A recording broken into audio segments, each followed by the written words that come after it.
You guys ready? Everybody?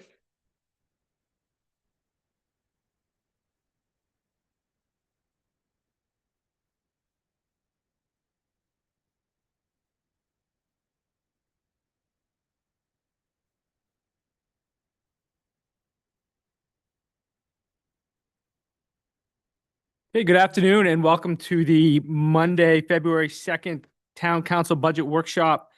Uh, Roll call shows we have Councilor Andrea Hardison is here, Councilor Demerit, Councilor Baker, and Councilor Quinn. We have heard Councilor Larway is not going to be able to join us, and we will welcome Councilor Powers and Councilor Marks. I assume they'll be here. We'll welcome them when we get here. First thing on our agenda this evening, thank you for everyone joining. It's nice to, we got a little snowed out last time, so it's nice to have a little more presence in the room. The first item on our agenda is we had a conversation towards the end of our last meeting about public safety questions that the community members had reached out to the council with, that reached out to the town with, and we'd asked the town manager to come up with sort of a response to those questions, kind of summarizing how Orono would approach different matters, particularly when there were questions about federal jurisdiction in Orono. And so we wanted to pass it over to Town Manager Clint DeShan to kind of give us an update on what was put together. Yeah, thank you. So, no, I appreciate it. It was a great conversation. And again, I would urge anybody that wants to get more context to follow up and go back to that and watch that end of the meeting from the end of December or end of January. Sorry, skipping a month. But the conversation, started off, there's been questions throughout the past year or so regarding the town's stance, police department stance, how other agencies come in here. And, it's our goal to provide information whenever we can for residents, staff, elected officials, especially when national and state events are happening that can impact the people that live here. And again, most recently, there've been a lot of questions around federal immigration. So, our number one goal as a community is the safety of all members and all people that are here. So we did put together a roughly 1.5 page summary or information sheet that we're handing out. Staff seen it, council seen it. We shared some information online. The actual information sheet isn't posted to the website. It's not a press release. It's a kind of a handout. But we went to our core values that, that Orono is a community grounded in safety, respect, and civility, and always has been. Our residents, students, workforce, and visitors come from many different backgrounds, and regardless of origin or circumstance, every person in Orono deserves to feel safe, welcome, and treated with dignity. As a municipality, it's our responsibility to uphold Maine law and maintain public safety. Treat all individuals fairly and lawfully, and communicate clearly and honestly with the community.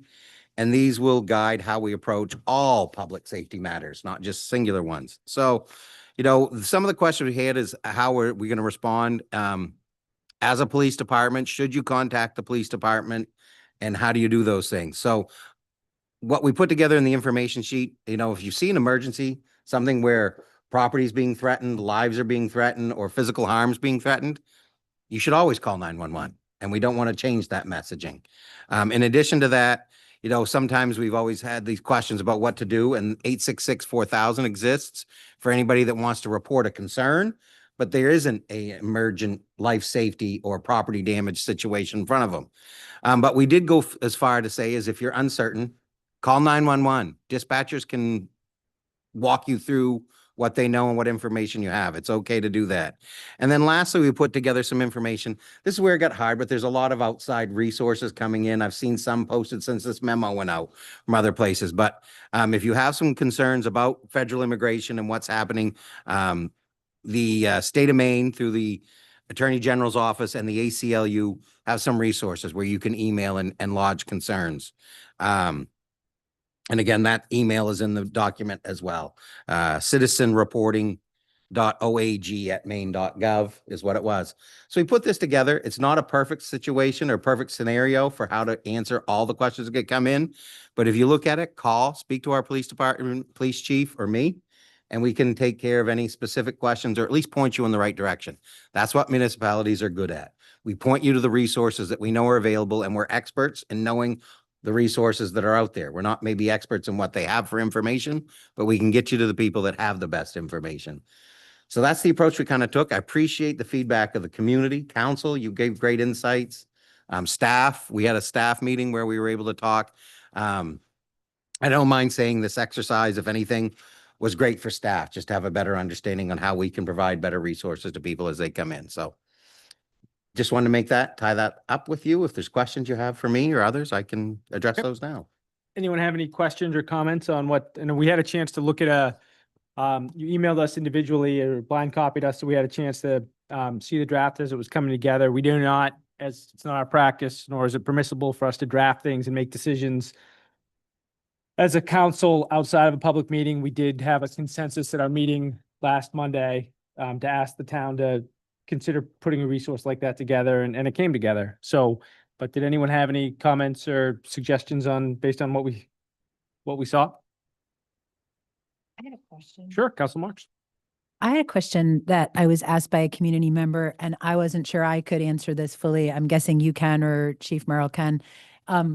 When someone calls either 911 or the 866-4000 number, that doesn't necessarily stay internal to the Orono Police, correct? That goes to some county dispatcher is where that's going? Or could you explain to someone when they make that call, which police agencies could potentially be involved in answering it or could potentially be dispatched?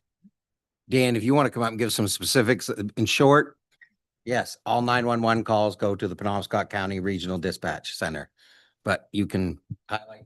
I think that's every. Yes. As my understanding, even like Bangor Police Department, who had their own, they still have their own dispatching center. But still I think some of the 911 calls go to Bangor or Penobscot County before they go to Bangor Police Department. Dan Merrill, Police Chief. So we've had this conversation before. It's kind of a two-phased answer. If you call during the day, during normal business hours, typically 8 to 4, you call the 866-4000 number, you're going to get our secretary. And if it's a call for service, she'll then transfer you to Penobscot County Dispatch, so that the call can go out to our officers on the street. If you called right now at 5 o'clock tonight, you're going to go to a phone tree that is in Bangor for Penobscot County Dispatch. We've talked about it. You press number 3, and that will take you directly to a dispatcher, as opposed to having to listen to the phone tree or make an online report or do something of that nature. And essentially when your phone call goes in, it's a room of people just like this, and this person answers the business line and says, "How can I help you?" And you say what your complaint is, and they say, "Okay." And they type it in the computer, and then they get it out to our officers. That's the really high level answer to what it is. To Okay, where the so calls go.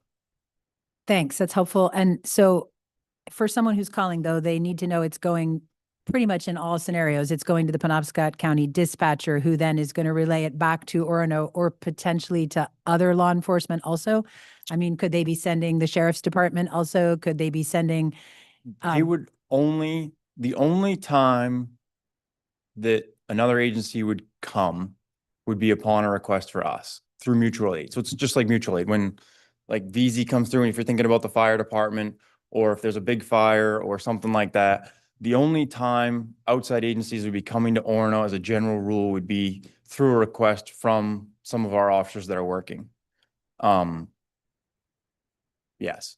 So just because you call Bangor, they're not going to bounce one of our calls to the sheriff's office or to Old Town or to VZ or to Bangor unless they went through us first, because they are all our calls for service to handle. If for some reason we're all busy, we're all out of town, they'll even still call us first, like on the radio, and say, "Hey, I have this. Do you want me to send Old Town or VZ to cover it for you?" And we would say yes or no, try and break away and free some people up if we can. But all calls for service have to come through us first. Thanks. How does it coordinate with the mutual aid with the University of Maine Police Department? I didn't think it was going to be hard. I'm sorry. It's not hard. Yeah. They're just unique in that they have their own dispatching center too. Yeah. So they have a different radio channel than we do. They're on a completely separate frequency. So like on our radio channel right now, we have Orono, Old Town, and VZ all on one channel. So if a call happens in VZ right now, our officers can hear it. If a call goes out in Old Town, our officers can hear it.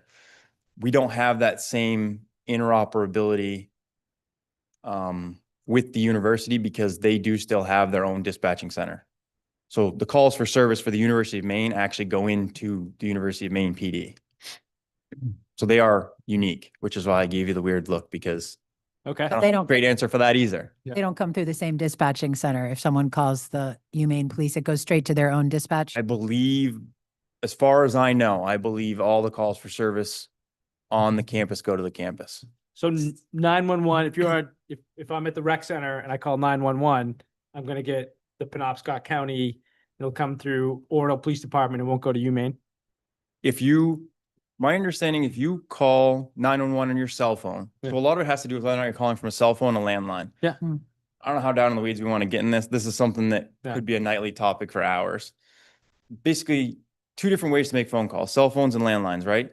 A 911 landline. So if you're working the desk at the rec center and somebody breaks their leg, my understanding, if you dial 911 from that landline, that would go to UMPD because it's a landline 911 call. All cell phones, as I understand, go to Bangor, Okay. just because of the nature of cell phones and towers and stuff like that. Anybody anywhere in Penobscot County that dials 911, it goes to Bangor. And even some of them in Holton. I mean, they take calls for service from Holton and Aroostook County. So yes, Okay. they are the central, it's called a PSAP, dispatching center. But if we needed help for a call in the Webster neighborhood, UMaine Police could come. Yep. But mutually. Yeah. Yep. Yeah. And just because we're not on the same channel, it doesn't mean that we don't work seamlessly together. Sure. Most of our police officers have the ability in our radios to be able to listen to their side, and the same thing for them. They can listen to our side of the radio. It's just you and I can't talk Sure. straight unless they change over to their channel. It's workable. Yeah. 100%. Andrea's got a scanner, so you can route everything through her. if you- Andrea's house. pinch. Yeah. Yeah. I So think it's important though and helpful just again for transparency to the public to know that we may have our own statement, but calls are going not to us first. They're going to Bangor first and they're on a channel that's, I guess, or no, Old Town and VZ, anything that your officers are talking about is on that whole entire chain, correct? yep. And Is there any time where the Penobscot County Sheriff's Department is on that same channel or is that a different channel or? so they would only, if something major was happening in town, say we had a similar incident to what happened in Old Town last week, where you have one of those swatting incidents. If you draw in a pile of agencies from outside, that's typically the only time when they might switch over from what's called their primary channel, like their home channel, to ours, so that we can all talk at the same time seamlessly. But as a general rule, the people that are on our channel is only us. Again, it's like, yeah, not talking radios, just talking calls for service too. All of our officers in their cruisers and in the office, we all have a records management system and we can see all the calls that are going on in the entire county. So I can read all the calls for services that are happening in Bangor, Brewer, Holden, all that stuff. So as far as awareness is what's going on around you, we have that through that, electronic platform. But as far as radios go, it's just the municipalities that directly surround us that share a channel. Great. Clear as mud? Yep. And I can tell you, I am not the foremost expert on radios, but that is very layman's understanding of what is going on. It was really helpful and I really do appreciate it. I wish our world was different than what it is right now, but I'll probably get teary. I just spoke to someone personally who, recently left Minneapolis and it's hard what's happening and people are very scared. And I've heard people say like, I would need to personally know the officer to know if I could trust them or not, because I can't tell who's with which agency and who's got what kind of policies. And it's really, really hard. And I'm sure it's really hard on our staff too, everything that's going on. So much appreciated your care and our manager's care and everyone who's sitting out there in uniform. And also just a lot of compassion for how scared people are and unsure what agency's responding and how different agencies may respond. So I will say for us, outside of, we have the benefit of not having a ton of undercover units. I don't have any undercover units. The people that would be dressed similar to myself right now would be our detective. Really the only people that are out of uniform. So the benefit that we have here in Orono is if somebody shows up to one of your calls for services, they're very readily going to look like a police officer. And really, regardless of what agency they're working for, they all have identifying marks on them, patches on the shoulder, badges on the chest, name tags. Like, we look like, to me, I think uniformed officers, rightly so, look a certain way so that we are easily identifiable in the public as being the, we say it, we drive around a fishbowl, and that's why our cars have all the lights and shiny decals on them and stuff, because we want people to see us coming from 100 yards away. Some people want us to. The cops disagree with me sometimes on that, but we want to be seen and we want to be visible. So if you're not seeing that, it's not crazy to ask or call, like Clint said, and say, hey, I'm not seeing any markings. Even if I were to come to your door for a call for service, I have like a black coat that I wear that says Town of Orono on it. And I have an ID and all this stuff. There are layers of protections, I guess. Identifiableness, readily identifiable. Does that work? Yep. Thank Great. you.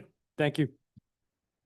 Any other questions about the work that Clint and Dan and the staff did on a very helpful resource? So thank you for the responsiveness, and I'm glad it was a good exercise.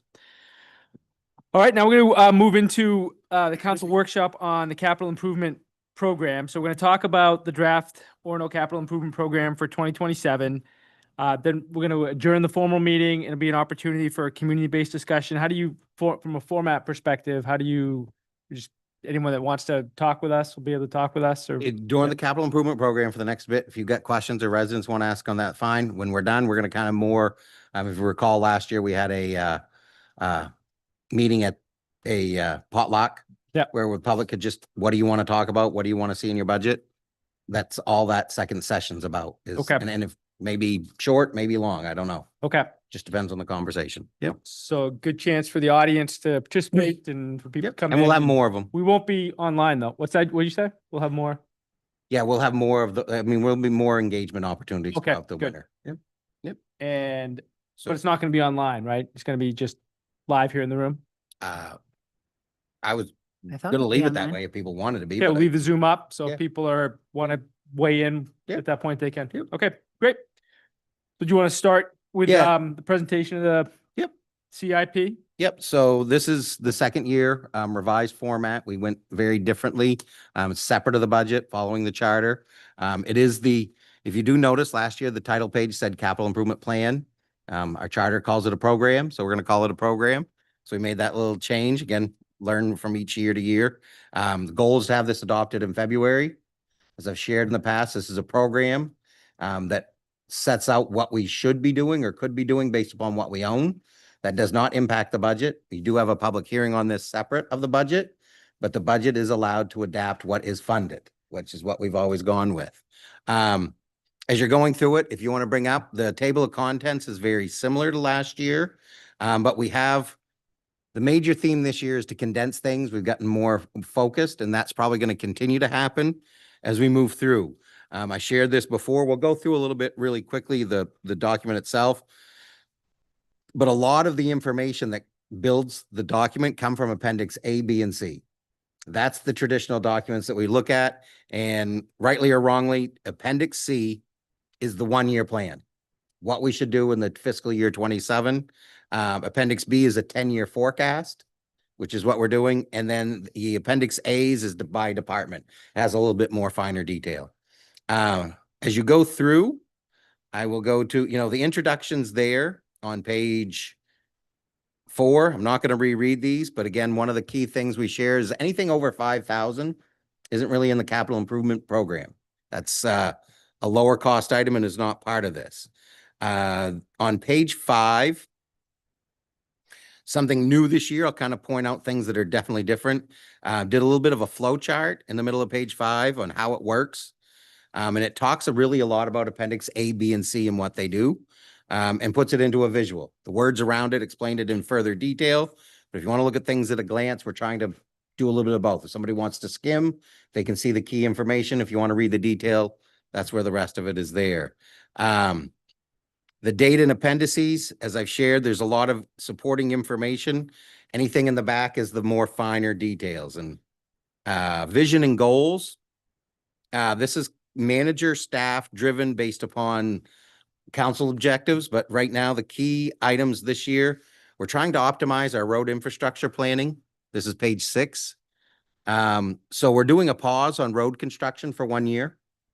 And we can talk about what that means as we go along, but that's what we've discussed as a council when you set up your bonding goals and where we're going to use for local funds. It made that decision. So we've carried that forward into this.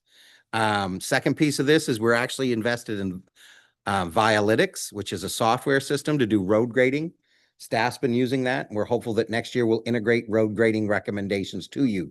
So you can see the data, and that will be one of the appendices. But the work we're actually proposing for next year will be based upon the data from Vialytics itself. Facilities management. So Brightly is a software change. We've been using a different competitive brand. We switched over to Brightly. That's just finishing the initial implementation.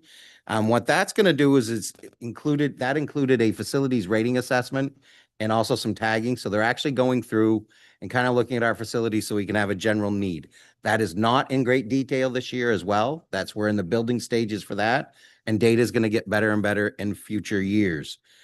The last is the 2 more goals. We want to advance our public safety and infrastructure. So one of the big things is the police station and that new project there that we're working through with Benchmark. We want to try to reduce our reliance on bonding by leveraging available capital for this critical investment.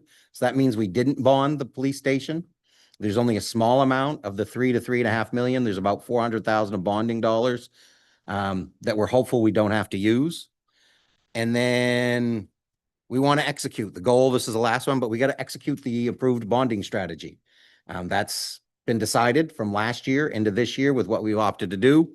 So this is assuming we will continue forward on that. If that changes, we will have to pivot and make other changes in this as well. The outstanding debt summary has been updated for fiscal year 25. So if you want to look at any historical debt, and those spreadsheets are linked, embedded in the document, as well as our Appendix E. On page 8, there's a chart of unassigned fund balance.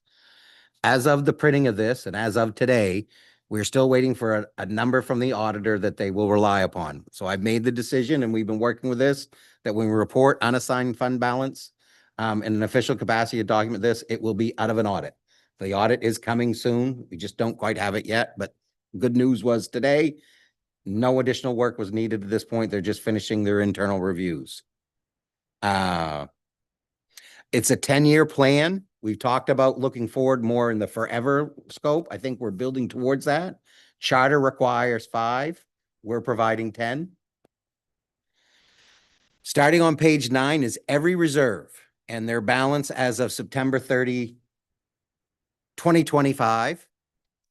Love rereading things again, but there's a draft. These are balances are as of September 30, 2025, not 2026. We'll make that typo correction on page 8, but you can go through and see. And so right off the bat, interest on and reserves had as a balance on that date of 275, 292, 38.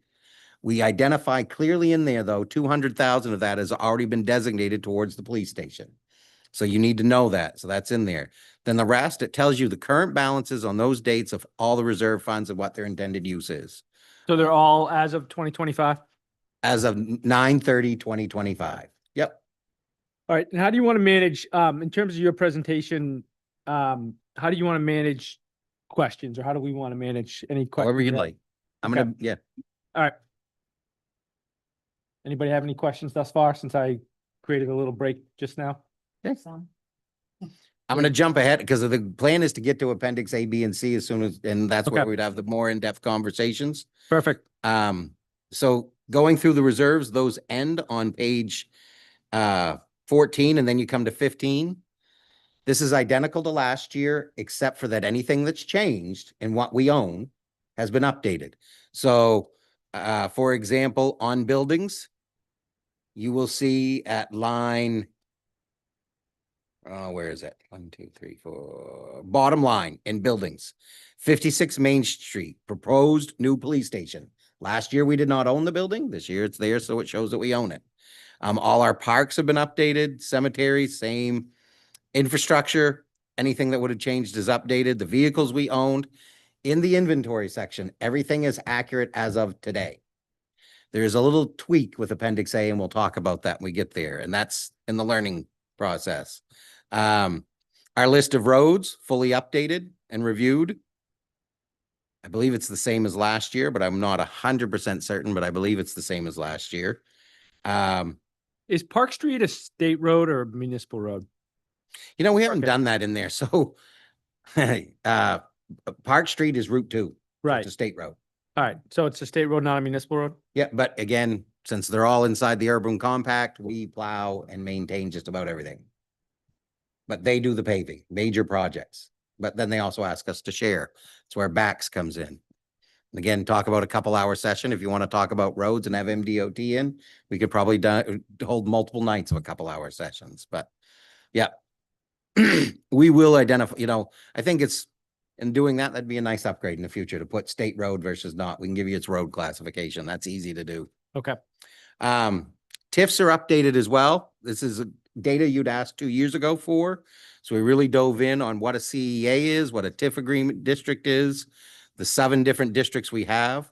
For people that may be curious, a credit enhancement agreement is a CEA. That's money we give back to a business. That's part of a district. Sometimes people in the generic will just say, well, we gave them a TIF. You actually didn't give them a TIF. You gave a business a credit enhancement agreement that's in a TIF district. But again, conversationally, we like to take shortcuts when we're talking. Talks about the amounts that are in them. The planned recommendations right here is how much we're intending to add to reserves and the uses.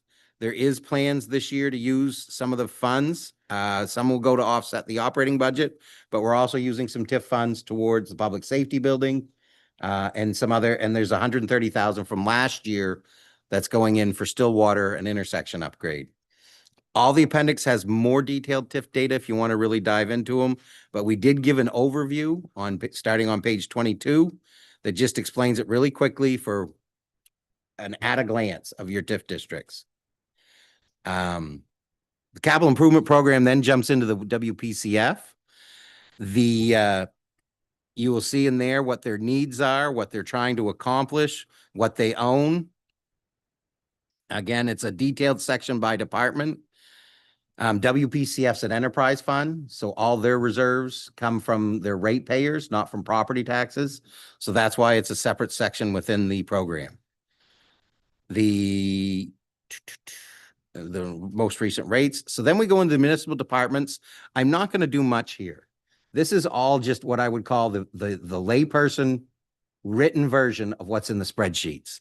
It's very, very focused on the 1-year plan, but I think sometimes it's helpful to try to explain it. So like the library CIP talks about an annual reserve contribution of 10,000 and a facilities reserve at 43,000, but no 27 allocation.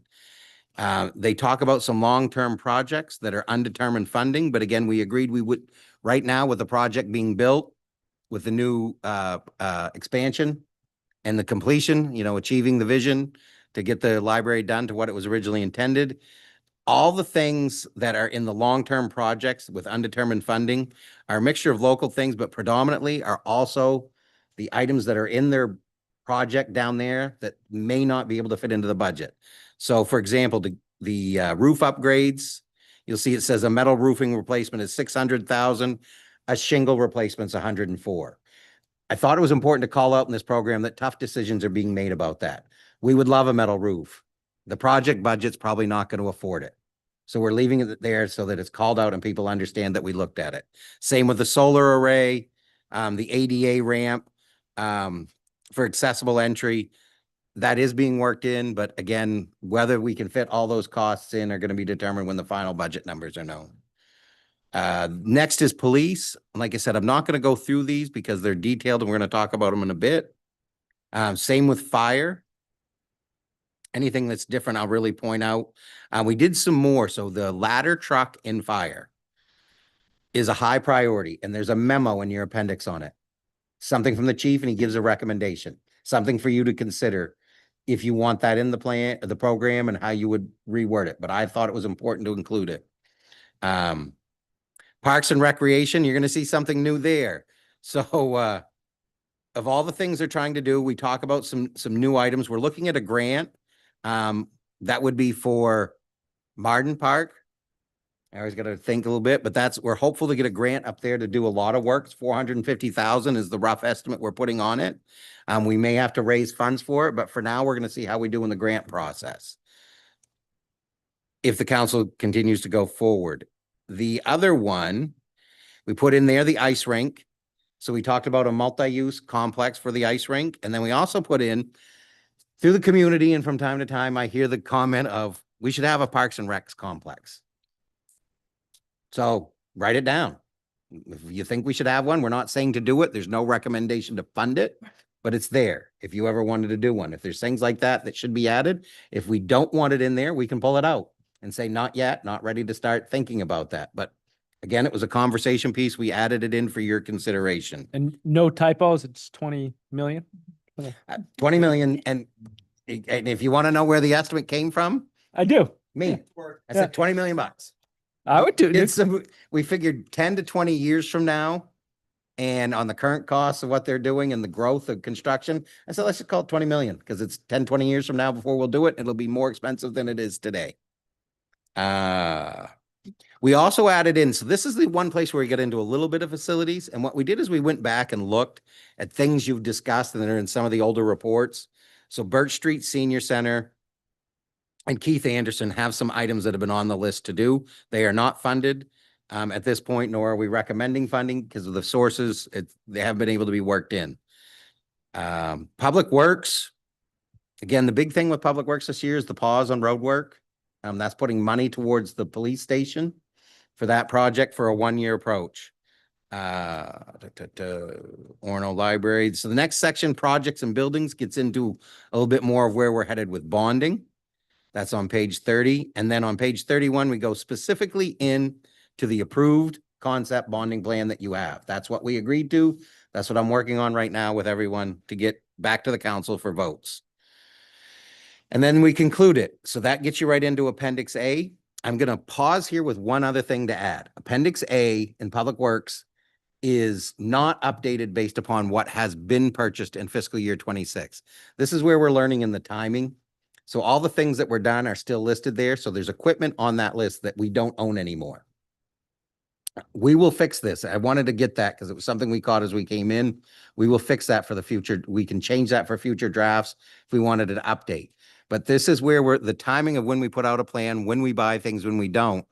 At some point, we got to own that moment. You know, is it based upon fiscal year? Is it based upon calendar year? Is it the date we present? Based upon the day we present, this is old data. And based upon what will be in place for July 1 of 26, this is old data. So I think that's the one we may want to consider updating. And then Appendix B. Can I just ask a Yeah. quick question on the departmental things that went by? Just to be clear, as we're going to get to these appendices with the 10-year projected capital improvement program and the 1 year, these things we just went by very fast, like the, $20 million rec complex and possible, combo skate park thing for whatever that was, 500,000. Those are not included price-wise, correct, in this 10-year plan? So how do we as counselors or community members, when we're looking at a departmental budget and there's a title that says next 10 years, how do we know whether these are things that you have included in the 10-year projections we've been given or have not? It's a story. Appendix A is the detail. Appendix B is the 10-year summary. Right. But when I look at the 10-year summary, I don't know which details from this you included in it and you didn't. Mhm. So maybe this is a request for going forward, but for me, it would be helpful to have them, color coded or something in yellow, the ones that are not actually financially included in that 10-year projection. I wouldn't want someone in the community to think that we're presenting them with a 10-year capital improvement program that is currently planning for a $20 million Parks and Rec facility when we're not, right? So I'm not sure. I think there has to be a little bit of some way to mark those before we just jump to that one page I summary. guess the only thing I would counter back is that if it's funded, it's in appendix A, B, and C, A, B, and C. Right, but Those other items are not funded, so you would not find I them in see. any of the funding plans. so if I go to Appendix A by department. Yep. Then I can see what is actually funded that will show in Appendix B. Yep. Perfect. Thank you. Yep, A goes to B, Can- goes to C. Yeah, can you walk me through that, sir, somebody, because I had that exact same question. So when we're on page 28, we're not into the, I don't think we're in the appendices yet, are we? Nope. The Appendices appendices start don't at page start 30, until 30, what number is it, Clint? 33. 33? Yeah, 30. Yeah, So- 33. Once we get to the Appendix A, Jacob, those are line by department for what is being included in the 10-year capital improvement program. Whereas the earlier pages include sort of a wish list of anything anyone in the community has ever asked for potentially, right? And a cost of what that would be if we ever chose to put it into the Okay. capital improvement program. Does that help? Yeah. Sort of. So specifically, let's just use an example. Fire for fiscal 28 in the 10-year CIP, Yep. 494, 281. Is there a place that I can go to determine what makes up that 494, 281? Yep, A. Appendix A has it. It's the full details in A. Appendix B is intended to summarize in one page what is in all the different Appendix A items. That's why the flow chart's there. A. So where does gives you that tie into detail. Appendix A then? What's that? How does that number? Okay, so that is 494, 281. Yep. Where in Appendix A does that tie into? On the fire department budget. Yep. I gotta go back. Hang on. You're jumping between them. I don't think they do. I think it's page 33, which would be Appendix A for the Yeah. fire And department. that adds up to 463 too. Which is not what we're seeing for FY 27 for the fire department then, and it Yeah, it's like it should exactly. be the same. So I think that's where, is that what you're bringing up, Jacob? Yeah, and Yeah. I'm not going to argue over $30,000, but if that's where that data is derived from, that's yeah. Except I actually is. think that FY 27 on the Appendix B only says 69,000 under fire, as opposed to FY 28 says 494, which is close to what Appendix A says, but Appendix A should be for FY 27, not for FY 28, right? So something seems confusing on that. Yeah, I'll have to double check. I mean, but that's A takes you to B, takes you to C. Those are supposed to relate to each other 100%. So if it's in A, goes to B, and then is expected to be funded this year, it's in Appendix C. So when you look at the $20 million rec center, that's outside of the 10-year plan. There's no money going in for that anywhere. Okay, yeah, it's not it's not tying. And again, I'm not going to quibble over. the Okay, fees. I'll look at, yeah, I mean, and if you want to finish this or dive right into fire department right now? No, let's go through, but Okay, yeah. Yep. Together. Yep. Now I do. So continue. okay.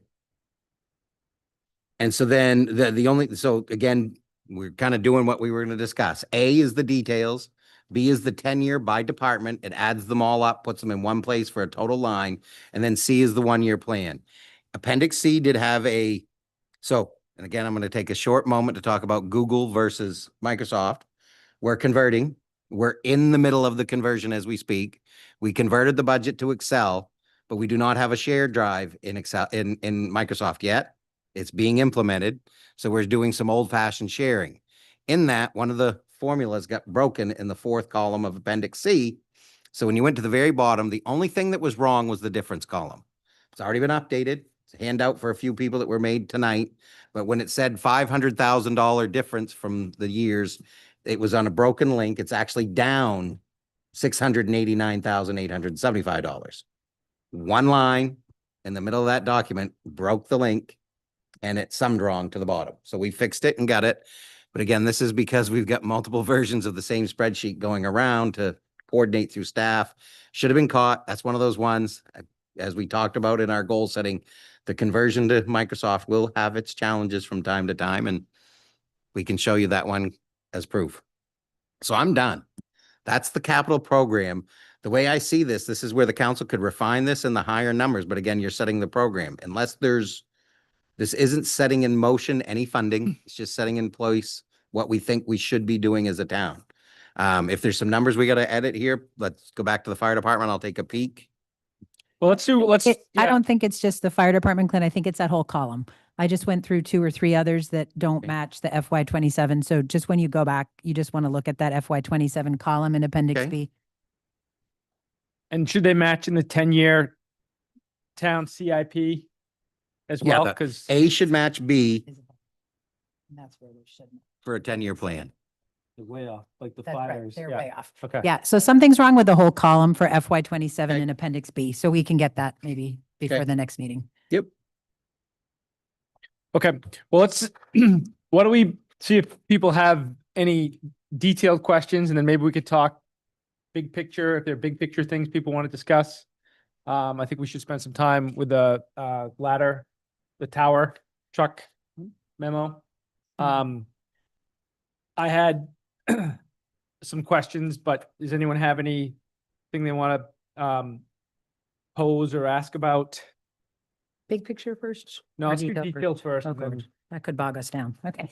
Well, I mean, if is there anything that Clint just shared with you that you don't understand, let's get that out of the way. So we've got some columns to clean up, it sounds like. And when we clean those up, how are we gonna like be cleaned up at our next meeting? Is that the right way to Sooner. make sure we have that square?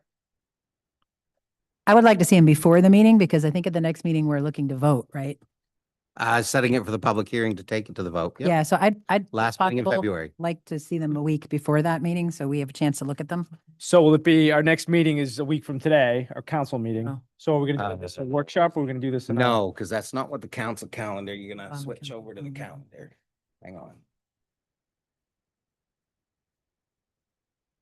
So we've got, today's February 2nd, we get the Public workshop. hearing on CIP is the 23rd. I've got the budget calendar. in There you front of go. me. Yeah. It's gotta be done for the 23rd. So the next time you meet, which would be the 16th, you would want it then, so you could have had it in advance of that to review. So the 16th is the date we're aiming for. What? Aren't we We meeting have a next week meeting on the 9th, 9th? and then we've got a meeting on the 23rd, If you- and then, But you said that you want it 1 week before the public Okay. hearing, is what you asked? When do we next talk about it as a council? That's what I was opening. On the 23rd, the public hearing. Okay, so a week before we next talk about it as a Yep. council, that would be fine. Thanks. If that's possible, I'd appreciate it. If not sooner. Thanks. okay. Any, other details? So that's important. Any, other detailed questions people wanted to ask about? I have some detailed questions on the reserve information, but I don't need to do them now if there's going to be another time. I guess I just want to understand a little bit better too, as I look at some of these reserve numbers and the description of what we're aiming for and then where that number is at.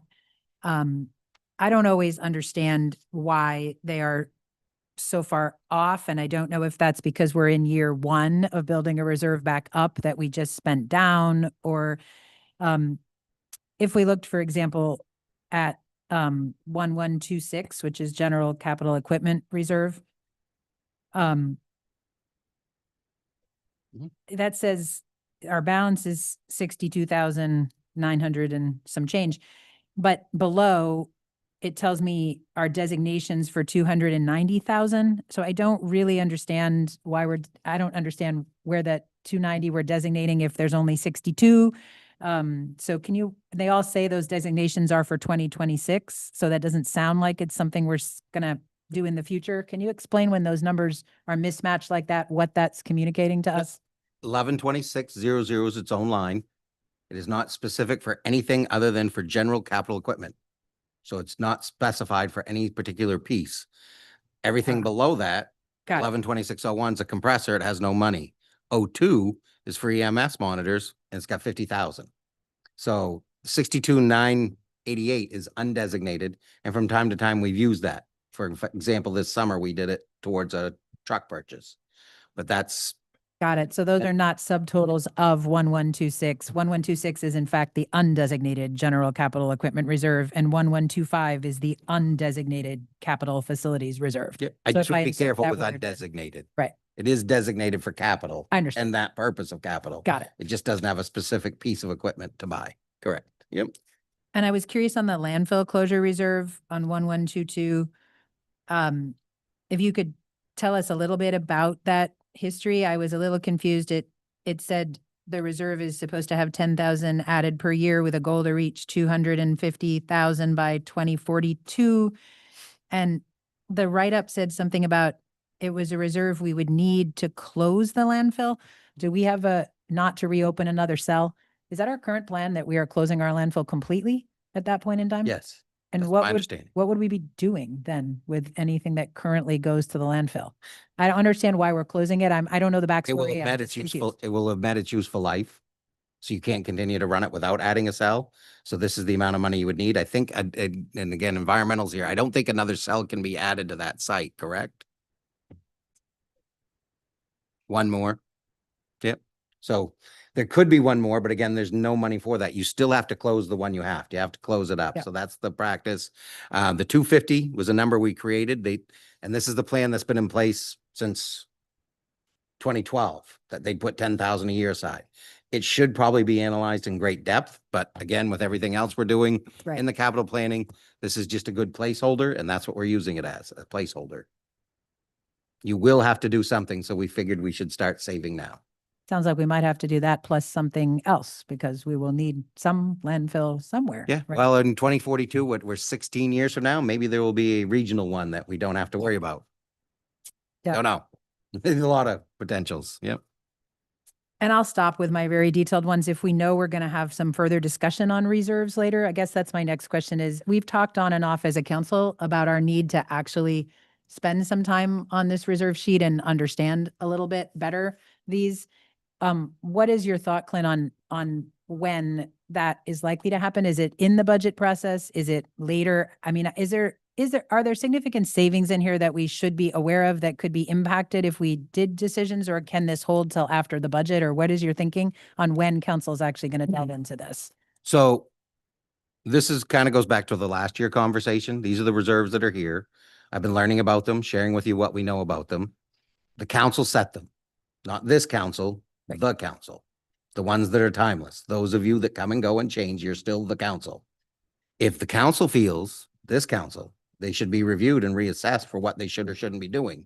That's a major undertaking. We started to talk about that a little bit last year, and it felt like that was a bigger project and we had other priorities first. I think that still remains a priority.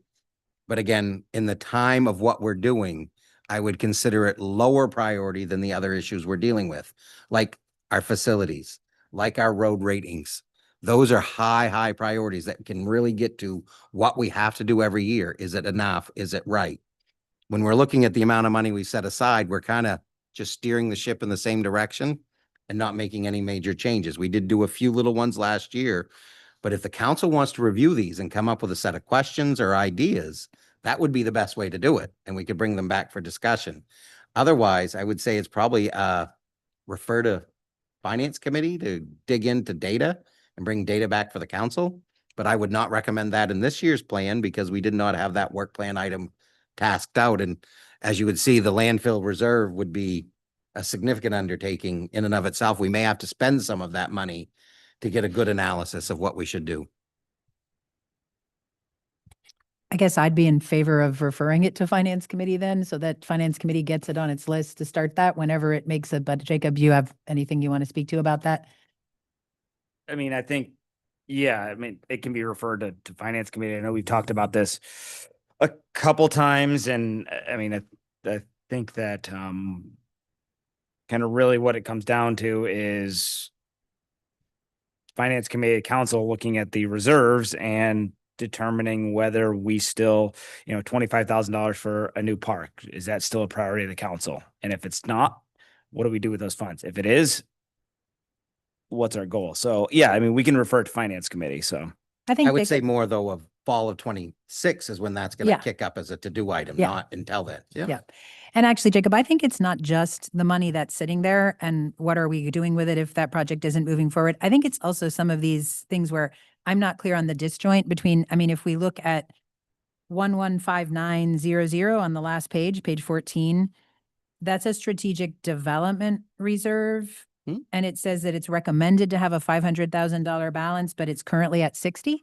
And that's actually the bigger picture that I would like to understand better and be able to report back to council, like, why are we only at 60? If our goal is 500, are we on track? Was it supposed to not get there for another 15 years? Or is it something we created and then stopped funding at some point in our history? It's more that level that I'd also like to understand better as a council, because I'm not clear on those things right now. And I don't think any of us are. I have two small questions on that last page 14, and then I promise I'm done on reserve questions. Promise, promise. Promise. All right. I just wanted to double check on the Penobscot Nation Culture Project. It looks like there's a recommendation to sort of convert the name on that to a bigger, broader name.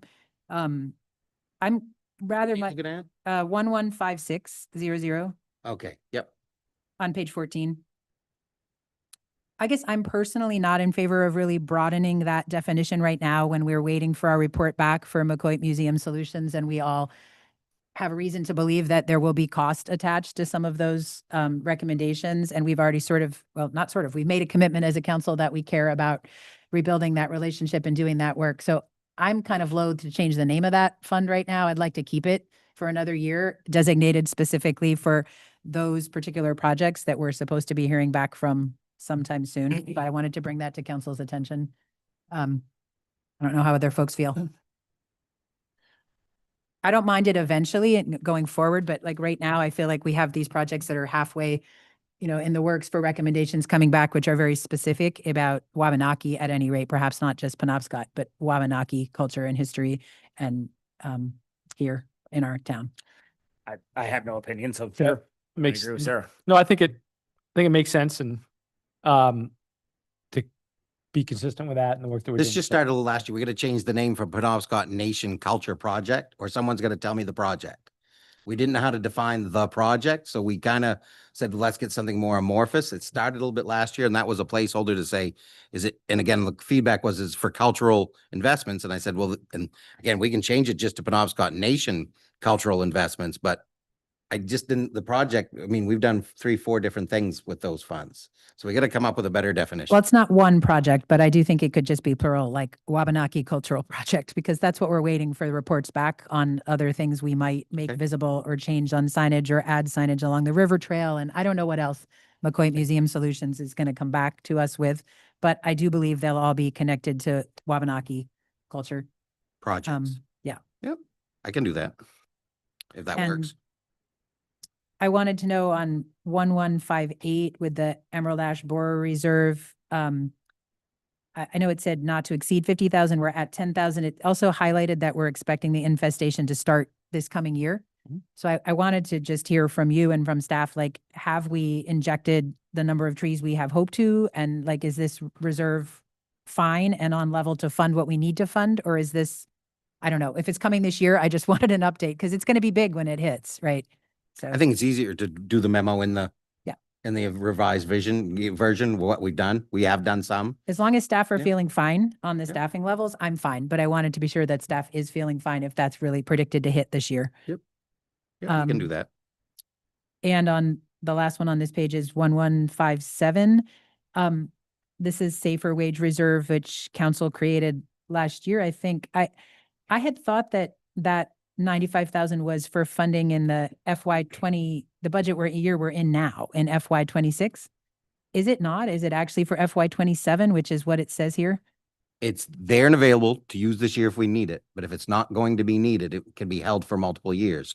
So So maybe that's just a typo. It should have said likely to be 100% used in the 2026 budget. I think based upon the overages from last year, it's not likely to be used in the 26, but we can change it to what it could be Okay. 26, 27, 28. It could sit there for many years until there's a need to cover a shortfall in wages and fire. So So we designated take it, the but year it out. ended up not being needed this year. we don't know. We haven't finished fiscal year. Okay, got it. That's why I Thank you. kind of, rolled it. So Appreciate it. Yep.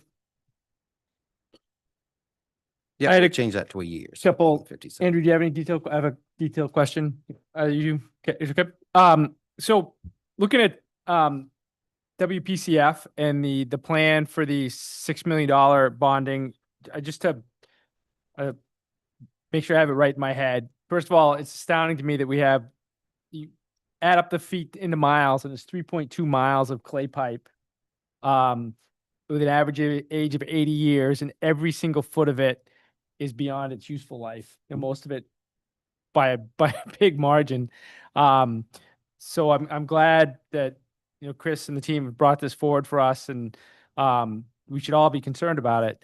But so the 3-year 5% cap increase, it's mentioned on page 24, if for those who are following along. So how that works is we went up 5% last year. We approved a 5% increase for the current, I don't know what year we're on. When is it a calendar? This year is or year fiscal 2. Yeah, so we're in year 2 of 5% increase. Then there'll be another 5%. So it'll go up 15% across 3 years. Yep. And that'll be enough to fund the $6 million in bonding.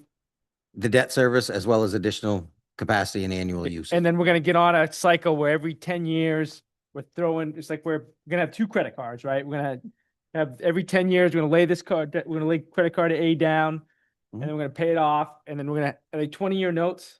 So Yep. we'll be paying one off every 10 years and Yep. sort of, so our total indebtedness will kind of be, Never to exceed about 9 million in principal at any given time for WPCF. yeah. And then how long will it take to get That's the, all, I mean, how long of this work will it take to get, it's never done, right? I mean, it's obviously never, ever gonna be done, but to the point where Chris can sleep at night, not with clay pipe, that's, yeah, we haven't built the next 10-year plan. yeah, What you see is the next 10, yeah, and we haven't started doing the next 10 after that. all right. So I think that's where we're gonna start figuring, and that's the, this is a better plan than we've had in years past to look forward of what we could or couldn't be doing, but we don't have the next 10 yet.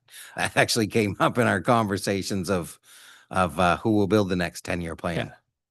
I was He's I- got some great ideas, yeah. I was pleased to see the rate survey that was included in this program in terms of, I did some, looks like of the 1, 2, 3, 4, 5, 6, 11 communities, we are 3rd lowest in terms of rates. So, you never want to go up, but it is comparatively, it looks like we're in a good spot compared to other communities. So I was pleased about that. So thank you for including that. And I was just glad I had it.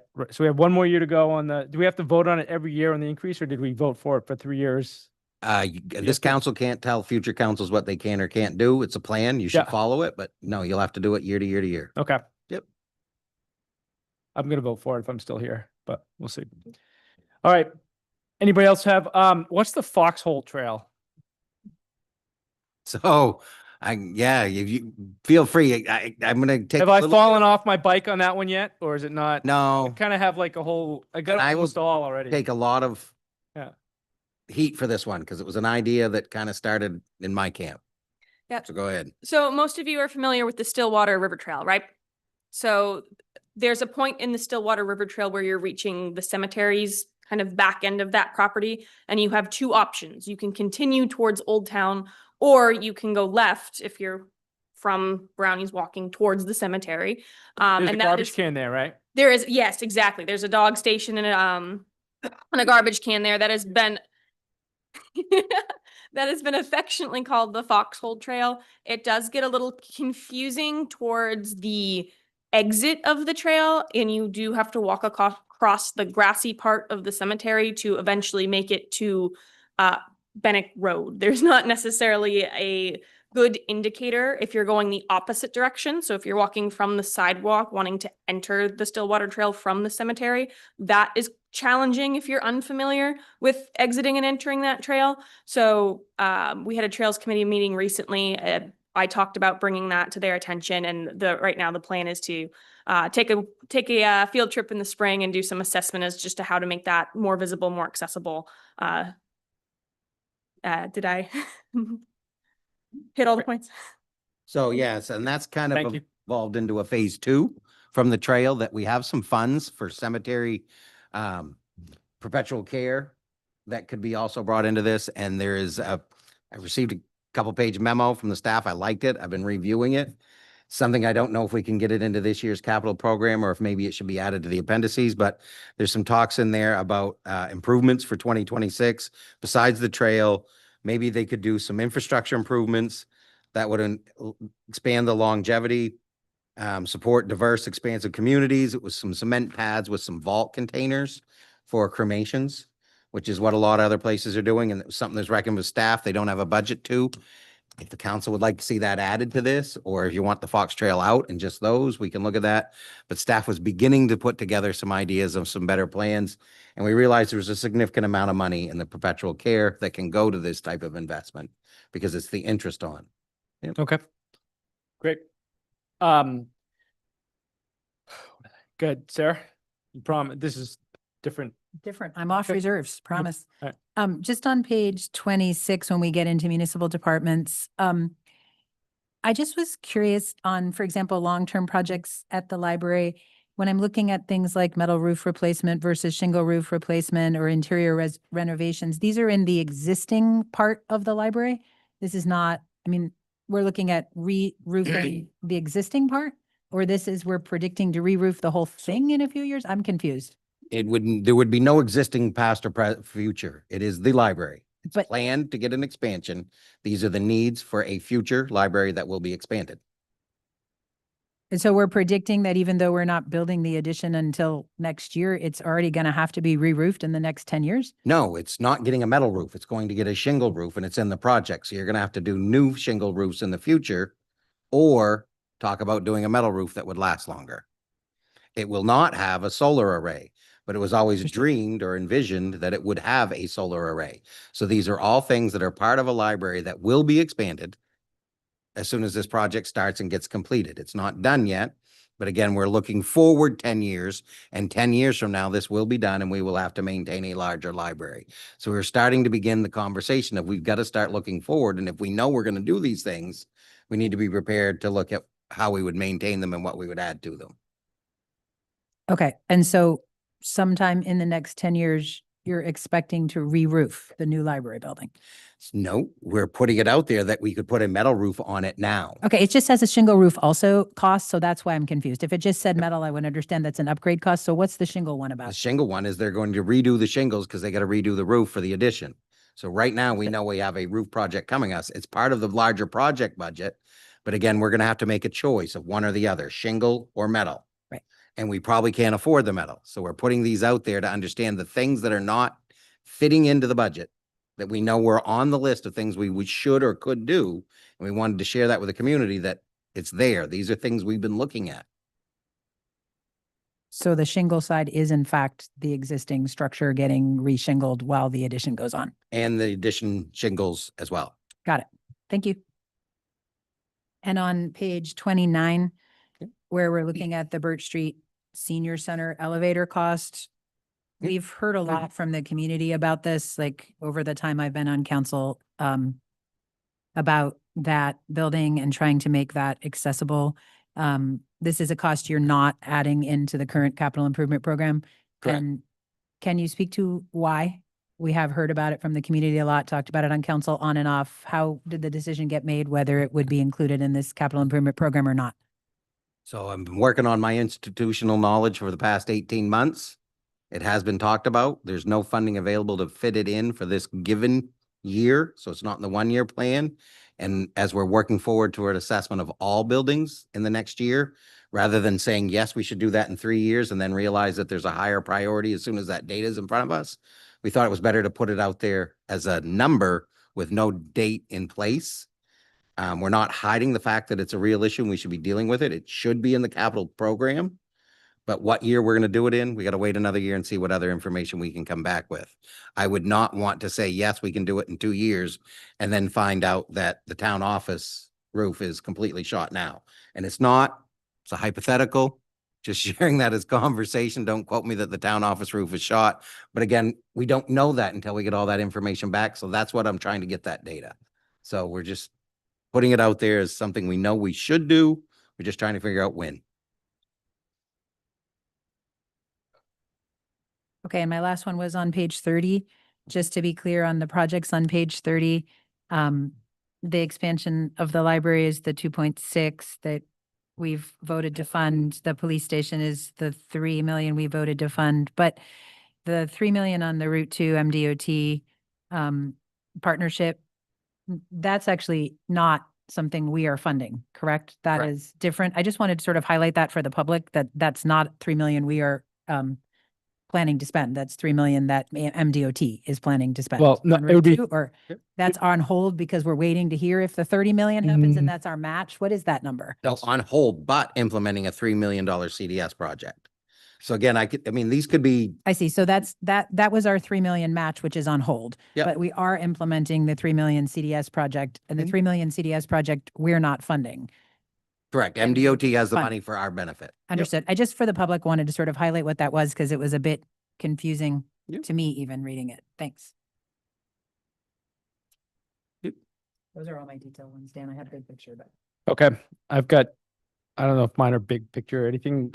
I ask some questions. Yeah, you ahead, because I'm gonna go back, I follow Sarah's questions and I lose track of mine and then, but go ahead. I will defer to staff, but I also reflect Sarah's point on the Emerald Ash Borer. I understand why we're not putting money into it this year. We're moving funds, but I mean, I grew up in upstate New York, and going back to, my parents' house, you can see the decimation. So it's something that I'm always going to pay attention to. So this capital budget, I mean, it looks pretty straightforward and exactly what we said we were going to do, which is basically punt on most things a year. But is there somewhere where the public can go, or someone can see the list of capital projects that are going to be done this year? So things that we've budgeted for in the past, we didn't get to, but we're going to finish this year. Because one of the biggest questions I get is, when is my road going to be paved? And it was very easy in prior years to point to the budget to say it's in this year. But since we're essentially playing catch up this year, is there somewhere where somebody can see what is getting done this year? Yeah, I'm looking to see. We had that. I just wondered if it was held because we were holding. Yeah, I think because of the hold and there's nothing, the prior data's not there because we didn't want to put the road data out. I can get the road data in. Well, yeah, I mean, I guess don't spend Yeah, it's a not lot of it's not hard. time in it. I mean, because I know it's not part of this budgeting process, since we're not technically budgeting the funds this year. We've already budgeted them, but Does it not show in Appendix C? If That's what you I was just look looking. at the bottom of the capital infrastructure section, Jacob, I'm not sure, but it would seem to me that the ones that there were budget adjusted in FY26 might in fact be the ones that we are finishing in FY27. I'm not sure. so all It those could lists be. that carry forward is what's getting done this year. I Then, think yeah. so. I think it's those Okay. carry forward projects, but I really, Yep. Clint should answer, but It that's is. what I think. Yeah, it is. I just get too many spreadsheets open. Perfect. Yep. Easy enough Yep. answer. All right. But that's only the 26 carry Yeah. through. Yep. But that, I would assume that's the bulk of them. Yep. So to follow up on, Jacob took me back to a question I had. So when we get through the skip year, because I knew I've got, on my calendar, I know what year we're supposed to do my street from prior budget years, Mhm. and we're gonna come back through and now when we do the skip year and do the analytics and the whatever the software you're gonna use, you're gonna Yep. come out and kick the pavement and see which. Mhm. How do you envision that coming forward? So there'll be a new priority, right? So the people that thought they were 3 years out, okay, then you skip a year, so maybe I'm 4 years out. Well, that might not be the case when we're done with the analytics, right? And all the analysis of what we have. And that makes sense to me. But is that how you see it too? And then what will we do when we're sitting here next year? Will we have a new 10-year list of kind of road sequencing, or, and that seems hard. That's the anticipation, is a 10-year plan. But again, a 10-year plan changes year to year. Right. It's a 1-year capital improvement program. Every year we have to adapt because Yep. things change that we don't foresee.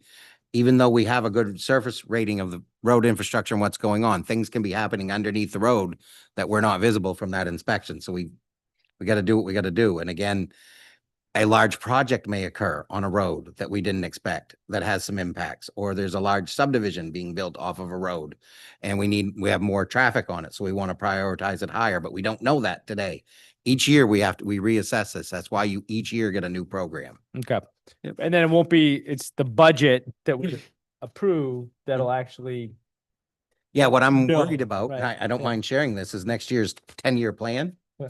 may show us that the 10-year plan is not sustainable at $900,000 a year. You know, the last time I checked, pavement prices have continually gone up. They're not going down. So the amount of roads we can do for that dollar amount keeps moving on us. So we're we got choices to make, how aggressive we want to be, and do we go to a 10-year plan that's actually more of a 13-year plan and spread it out further amongst those 13 years? I don't know. okay. But I Right. think Any, just to follow up on that same thread that Jacob brought up, I thought that did Jacob have okay, yeah. it's the same follow-up Okay. on your question, though. I mean, the answer of where you can see what's being done this year is in Appendix C, but I was still curious. We did used to see a list of like what was planned out for coming years. And I guess that's a bit what Dan's talking about, Mhm. and fully understood that with the new analytics, that list might change. But I think that was a nice list for folks to see. I'm at least this many years out because it rarely gets better. I mean, in my experience, my road has been on that list since I moved here, and I think it's getting done. Maybe, I don't know, Earl could tell me, but I think maybe it's getting finished this summer. It was halfway, but it was like 15 years of, it was always like maybe next year, maybe next year. So things get bumped, but they rarely ever speed up. Mhm. So it probably is helpful for people to know that, like, my road isn't even on the list for another this many years. So we used to see that, I think. you So- want that in again, even though we're redoing it? We'll Maybe just after you redo the analytics to be sure that it comes back at that point if you feel like it's not likely to be accurate. That's next year. Next I year. understand. Yeah. Okay. But I mean, if we don't think it's very accurate this year, then I don't really see the point. But at some point when the analytics are done, I think it would be nice to see it again. Take Okay, it. we'll Okay. weigh that out and come up with it. Yeah, I right. get that. Stop asking questions that have multiple follow-up questions. But go ahead. You can, Okay. yeah, please do. Yeah. Um, uh, again, pretty basic budget. The one thing that did jump out at me is the Brandon Silk bridge lights. What are those? Why are we doing them? So Earl, if you want to come up and chat, the lights on one side aren't working, so we got to replace them. And we've been looking at the options, and Earl's been vetting different project costs. I didn't realize they were half out. Okay. Earl can give the better detailed explanation. Yeah. One of the issues is the wiring for the lights are under the sidewalk. The sidewalk is controlled by DOT. They will not allow us to go in and replace the wiring in the sidewalk. So we have an issue with that. There's several different options that could be looked at. One could be solar lights. Another one could be one that would run power lines from the top of the light pole to the other light pole to the other light pole. Not normally done, but it would get the lights back on. But they are failed. The wiring's bad. It's in the sidewalk. The sidewalk would have to be dug up and replace the wiring conduit on that one side. And that's where the problem is with those lights. And I will add one point he did make is if one side's gone bad, how long till the other side may go bad? So Didn't they just rip up those sidewalks this summer, MDOT? they redid this bridge structure, but they didn't actually remove the sidewalks that are there. And they're also in the process of trying to get everything out from underneath the bridge. The water lines, the sewer lines, they want them off the bridge. So they wouldn't allow us to run new conduit under the bridge either. But even if we did, we'd have to get into the lights, which was back into the sidewalk. If it ran from pole to pole, that would be wires, but it wouldn't be very pretty for the view that everyone takes photos of up and down the river all the time. It's Yeah. not very sightly, that's for Yeah, sure. when I we don't have think them. that would. But it is a way to get the lights back on. I think if we get Tony Francis to just move some of his lights from the trail. Okay. Any other questions? Yep, please. Some more. So in here we've got Bennick and Stillwater Trail for 25,000. Is that the Foxhole Trail or whatever we were just talking about? But okay. So then my follow-up question to that is, and maybe this is a procedural question, but Tony's lights are great. I think they're a huge asset of the town, but every time I drive home at night and it's pitch black and there's cars on both sides of Bennick, I keep thinking somebody's going to get hurt. So for some reason, I saw that 25,000 and thought, oh, maybe we're doing lights there or something, I guess. I think it's something that should be addressed because it's quite dangerous there. It's a great asset. We don't want to get rid of it, but I think something should happen there. Do some And I calls know around. different iterations have been tossed back and forth. Good suggestion. I mean, we'll figure out what we can do. Yeah. Whether it's funded this year or future years, I mean, but we could at least get it on the list as a potential item. Yep. John? Yeah, quick follow-up, and Earl, while you're still there, DOT says we can't do the work. Do they not have any sort of responsibility, or like, how? Well, it's not their responsibility. It falls on the town. Okay, The lighting all falls on the town. gotcha. So, perfect catch 22. Yeah. Love it. All right. Thank you. Another just kind of, I don't know if it's feedback or a request. Looking down through this appendix, well, I just had it up. Looking down through appendix A, all the data from the different departments kind of is arranged in a variety of different ways. And I think it would be helpful for my thinking, and not that I'm asking anyone to like go back and redo these this time around, but, and maybe this will be a result of consolidating the data in Brightly, but having some consistency between those presentations in terms of being able to compare and see that, because I think that may be contributing somewhat to the mismatch between Appendix A and Appendix B. And I also noticed that in Appendix A, it looks like public works and fire and police are accounted for, but I don't see. I understand why library is left out. I don't see Parks and Rec in there. Let me see. Okay. Yeah, and we had it.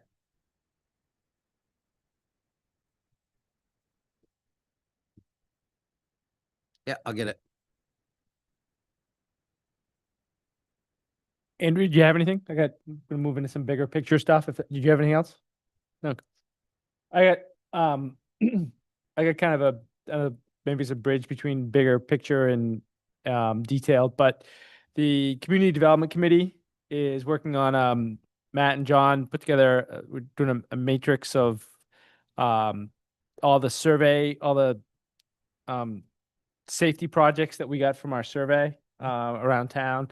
And we've been talking about trying to link up those projects, safety Orono stops projects in a way so they're not just one-offs whenever someone comes in and has a big enough concern about it, so that it's but identifying a list of projects that we think are, I'll just use the Forest Ave, the transfer station turn, and how there's a blind hill, and so that's an example, one of the projects on the list, just to kind of provide people like stories and examples, right? So how do we get that? How do we align that work with the capital improvement program in such a way that it gets done?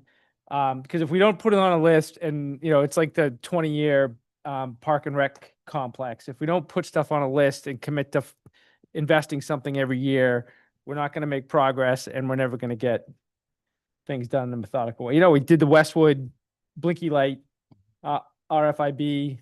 Right, we did that. We're doing work on, you got to come back to us with work.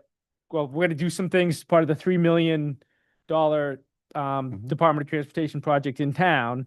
But I think it's important that every year we're investing in safety infrastructure, just like every year we're investing in our, education, and every year we're investing in enforcement. So I just kind of throw that out there. And I don't know if we put a placeholder in here, if we just come back, later if there's unassigned fund balance we want to target. I think that might have been, if there's we don't spend the council's tree money, cutting down a tree. But how do you want to do that? What do you think? There's two philosophies.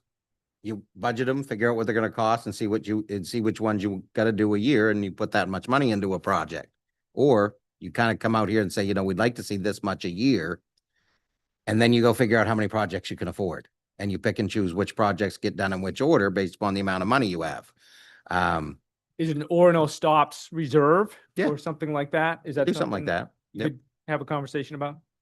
So if you wanna, we can put it there with zero funding for now. We can put it there with, and the council can direct a smaller amount of funding, but right now it would be in that similar project as what's it gonna cost to close a landfill. We don't know the cost of all the projects on the list. I think this community development committee is still trying to figure out what the priority list is. And the other piece with that is how many years do you want to take to get through that whole list? You might find, top of my head, some of those projects were pretty big. Some of them were extremely small. Yeah. So it's going to, we gotta kind of figure out. And Matt and John did a good job of putting the criteria together. I mean, there'll be Yeah. some things like, we're not going to build a tunnel down Yep. Forest Avenue, so you don't get, so some of the, but it's just, I think it's important that we align our budget. Budget is policy, right? Mhm. And priorities. And I think if we need to align, if Orono stops continue, every year we say, we do our council goals, we reiterate our commitment to Orono stops as a service promise. I think we need to be talking about that here and now when we're budgeting as opposed to, Well, if you did a 1 or 2 as a top list and told us that's what they are, we probably could throw a number to it in the next month okay, to get it in here in the sense that, but I mean, that doesn't mean it's funded, but you could at least have a holding place with a number value. okay. Or you could just tell me the number value and say, you know what, we're comfy with $800 a year. So let's put $800 a year in there is what our goal is. I'm making up numbers. It's gonna I stay don't know dark what the on number Fennec, is. yeah, no, we'll get a number, we'll do Okay. that. Okay. And we can talk at the committee level about how, what we want to come back with and, Yeah, Yeah. because I think there's going to be a balance of those like large scale multi-year projects that are going to be more of a here's the identified community needs. Here's the package. So like, okay, how does this get built into future capital improvement programs? And then there's going to be those smaller in more immediate in the moment, like, okay, and I think that's what we're working to identify. So yeah, and I think it'll be important for us to continue, it's building a culture of roadway sharing and safety, right? That's how I sign off on all my little emails. You guys see the little, and that, every year we need to show, like, I think the Route 2 stuff is going to be a big demonstration of improvement. And every year we need to be, I think it's important that we be able to show we've made some improvements in terms of infrastructure investments that align with the work we're trying to do to build a culture. So that was my one segue between detail and big picture. And then anyone else want to take it a step further? And we still got to do the fire truck, the tower, general. Yeah. There was talk last year about the turnout gear for the fire department and making sure that everything was up to date, up to code, and you were looking at a grant. Turnout Um, gear. Do we have an update on the grant? And if not, I'm not seeing that included in capital improvement. Is that because it would be part of the operating expenses? They've already got a grant application in. There's no update at this point, but that's what they're working on. So I don't have an update, but it was not requested outside of what's in there for turnout gear, as the way it's mentioned. There's no funding requirement for it for this year. Assuming the grant comes into play. If it doesn't, I think the fire department's intending to come with me with some ideas, but I haven't heard them yet. And with that and like the police department's bulletproof vests, that type of stuff, is that capital improvement or operating? Capital's operating. Turnout gear is here and there, like if they needed one set of gear, it's operating. Replacing everybody's gear in 1 year, capital. It's that $5,000 threshold we kind of use and it gets kind of close. But again, if one set's bad, they would replace it. So that's why we're kind of looking from the dollar standpoint of a larger investment that we can plan for versus a smaller investment that we have to react to. Yeah. I mean, there are funds. I can get more information on the turnout gear for the next one if you want some more specificity, but there's nothing in the plan aside from what's, yeah. Kip, anything else, Andrew? Okay. Anything else before we do big picture? You want to do tower? Is yours bigger than the fire truck? All right. So we'll do the fire truck before we do yours. Oh, I don't care, but I mean, have at it then. It's just, it's really big picture and I would love to understand it before we go much further. If we're looking at Appendix B, so that's the 10-year plan. First of all, I just mostly wanted to start by saying, I thought this plan was amazing. I thought that the structure of the 10-year document and the 1-year document, this 1-year document is definitely a slightly different structure than last year. And every single change in it I thought was spectacular and made things even clearer than they were last year. So from my perspective, this was a huge improvement and last year was an improvement. So I'm just huge kudos to the staff. I just feel like what we got this year is spectacular. It's honestly the best 10-year plan I've seen in anything, school or town, in a long time. And TIF likewise, just amazing amount of really cool data and really crystal clear and easy to understand. That being said, just on Appendix B, I'm looking, and if it were possible to add a column, I understand it's the year we're in and not part of the 10 years, but to get the FY26 figures added into this column, it would help me a little. I had to go back and sort of add them in myself. So if there were a total there for FY26, that total would have been, I believe, on the capital from this other page on the Appendix C, would have been 2,310,000. Yep. Correct, Clint? Yep. So that's how we see our figure that the budget shrunk by approximately 700,000 from this year into the proposed FY27. It's that 23 down to 16. And I think that's important because the target we've kind of been told we need to be aiming for each year is the 18 figure, which we then see going across from 28 onward. And so when I'm looking at, I knew we were going to put a lot of things on hold in the capital side this year in order to route money toward the police station. We were going to hold things out of capital equipment and capital infrastructure.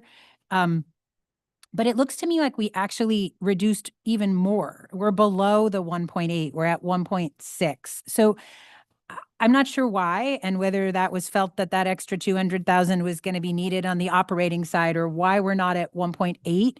I kind of wanted to have a discussion about that and why are we at 1.6 instead of 1.8 when 1.8 is what's supposed to be sustainable. And then I also wanted to just, we've sort of been talking that what would go on hold to fund the police station would primarily be road work.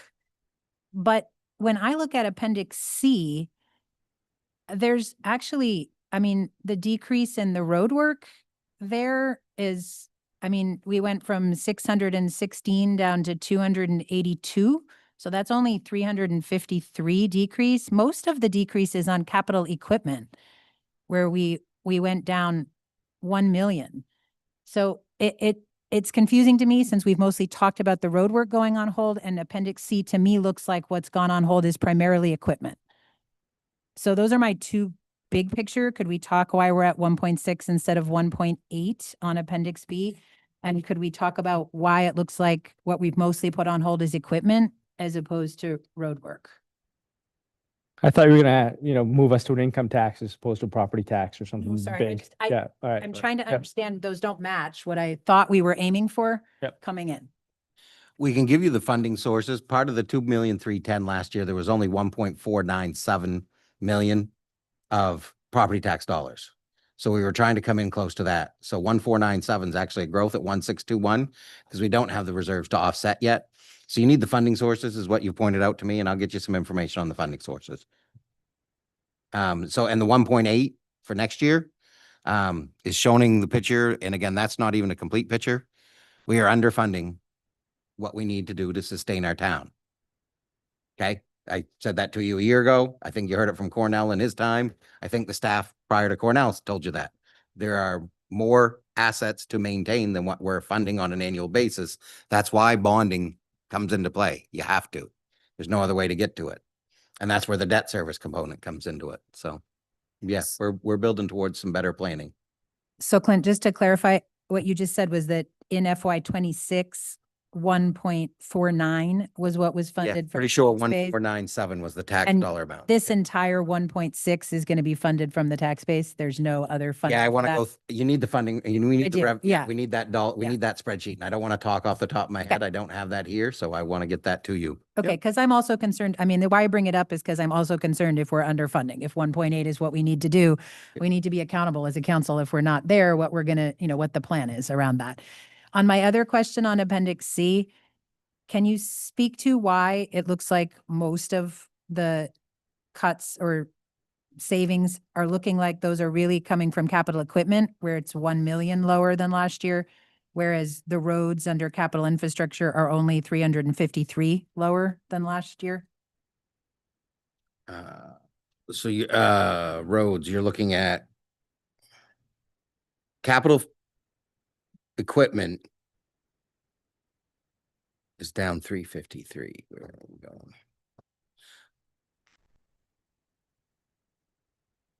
Guess I'm trying to see where we're looking at here. I'm looking at the difference. So if I'm looking at the dollar difference on the On capital C? equipment subtotal on Appendix C, Okay, we're down 1 million approximately on capital equipment compared to last year.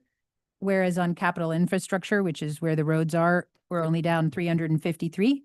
So it's looking like what we put on hold was a lot of equipment purchasing more than road work. yeah, so for the proposed, there's certain placeholder amounts that are always there every year. But again, when we came in, we were gonna cut more with Brandon, but the bridge lights came in. We wanted to increase a little bit for crack sealing and then, but again, you didn't have a year because of the use reserves, because of the carry forwards and the way things were happening, that $1.4 million in taxes, a lot of that didn't go towards road work last year. It went to capital equipment. So in order to get the break we needed, we had to shrink more capital equipment for a year. The good news is we were in a good year to reduce the amount of capital equipment we were doing.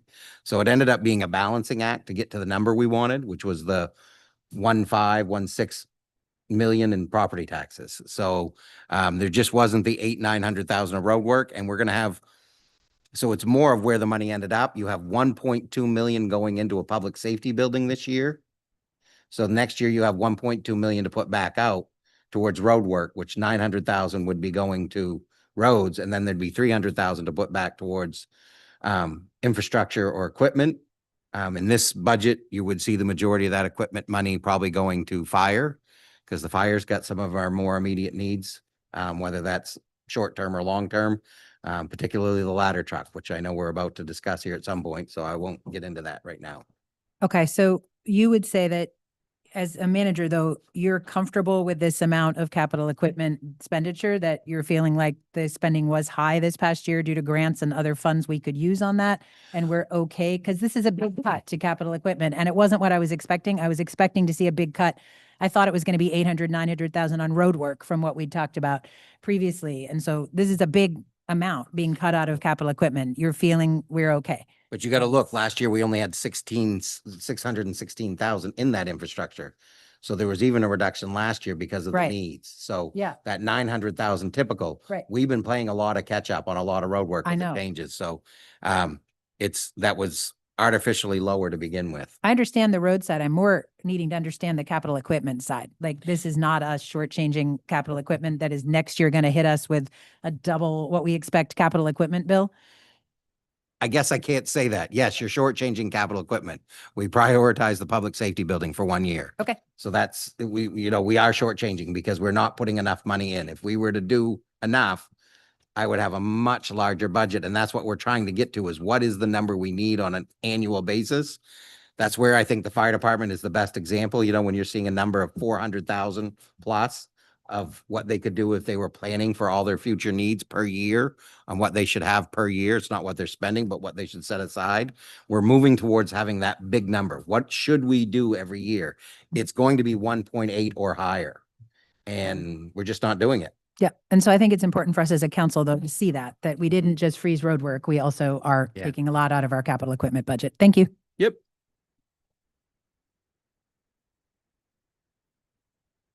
Okay. Anything else you want to talk tower truck? So we've been kicking around the ladder truck, tower truck, question for a bit. We decided, when we gave the manager direction on the bonding and we had a good, we had a good conversation, good compromise. Ultimately, but we decided, our consensus was not to move ahead with any, to include any funding for the fire truck in this round of bonding that we're working on now, right? That's what everybody remembers. One of us threw out $1 million as kind of like as a starter. And, give and take. And I knew I wasn't going to get it, but I wanted other stuff too. So, we worked it out, but we still have a need.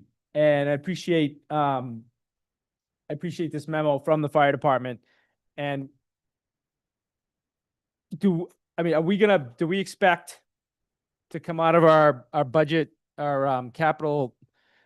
Does anyone have any expectation on the council, or that we're gonna, when we approve this capital improvement program, we're also gonna have in here kind of some direction for staff on how we want to proceed with the ladder truck, or are we not ready to take that on yet? Right? I can tell by Councilor Baker's, it's a tough question, right? In terms of what yeah.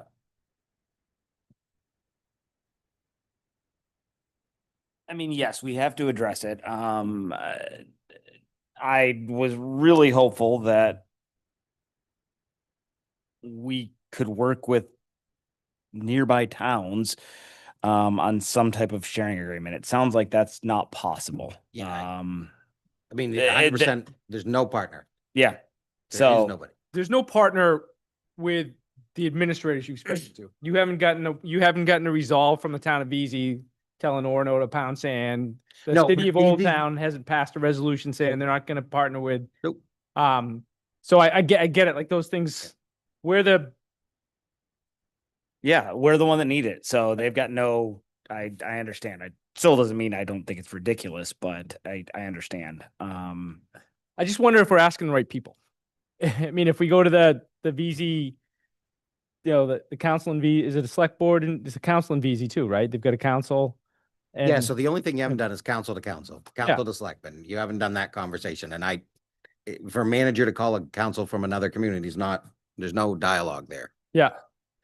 And I get that. So I guess Yep. the question is, do we as a council want to reach out to these, our colleagues in the other communities to start? And I don't want to go around staff, Mhm. but I don't want to, I get that it can be a different, it's different depending on the different roles that you have. And I don't understand all the challenges that would be in place from sharing a truck like a professional staffer would, but I also don't feel like, we've had a kind of a broader public conversation about, because we see the VZ ladder trucks in our community all the time, and I love it here. I love knowing that we've got community members we can call, neighbors we can call on. And I got a picture on my phone. I was coming back from VZ, and the Orono, one of our fire trucks was in one of our brand new ambulance, was sharp looking. Have you seen the new one? It's nice.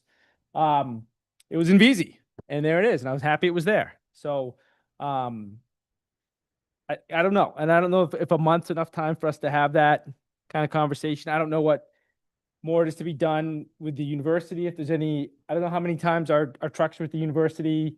There's a piece in the capital improvement program that talks about all the property at the university that's not taxable, but we do get a payment in lieu of taxes, which hasn't gone up in near as anyone can tell in a very long time. Mhm.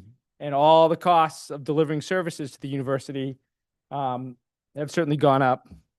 So I'd like to get through this budget cycle with some sort of direction for staff on how we want to go with a truck. I don't know if we can do it between now and a month from now, but I also don't want to just say, okay, let's do the 20-year thing without making sure we flipped over every, they're spending hundreds of millions of dollars at the University of Maine on higher buildings, bigger buildings, newer buildings. And do we I mean, is there a impact fee? We don't assess any kind of impact fee. Are those illegal in Maine? Because I know that they happen in some states, but No, impact fees are, I mean, it's gotta be an ordinance, but you gotta set out your criteria that meets standards. I mean, yes, some impact fees can be illegal because you can't charge impact fees on certain things, but if you have a well vetted impact fee, you can do them. You'd have to have a reasonable criteria, but I mean, that's just 1,000 foot or 100,000 foot level here, just, yeah. or we just, I mean, we could pass an ordinance that you can't build can't build anything in Orono higher than 3 stories high, and then, see what happens. You know what I mean? In Think terms have of- some restrictions like that now. Yeah, but I mean, they've got stuff, I mean, our biggest buildings, our highest buildings are all at the university. And that's Yeah. why we need a ladder truck. And I think there's nothing more important to me. I don't know. I don't want to overdo it, but Mhm. being able to, assure black bear parents that their kids are safe in Orono is incredibly important. And we need to do the ladder truck. We need to have one.